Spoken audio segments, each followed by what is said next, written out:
You know the story about Uzzah? The Lord had commanded that they put the ark, they carry the ark with a pole, right? 2 poles. But they placed the ark on a cart and thinking that they were doing God a favor. If you consider what they didn't do anything bad. And I was sharing last week also, the woman of God by the name of Sarah didn't do anything bad by saying, go into my housemaid and have a child with her. But she went against divine order. Now, the Lord gave, an instruction that the ark must be carried with 2 poles. But these people, they placed the ark on a cart, disobeying the order of God.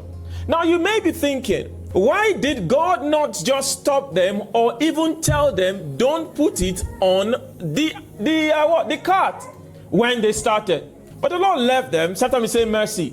And then as they were carrying the ark of the Lord on the cart, the thing shifted.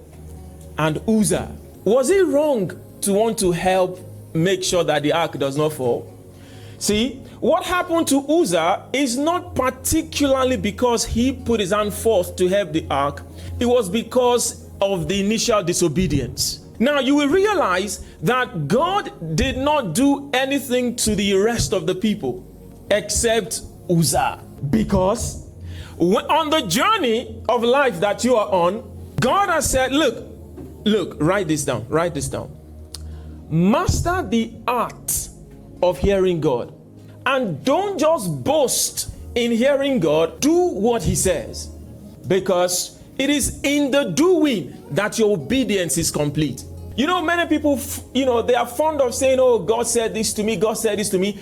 And they don't have the desire to do what God said.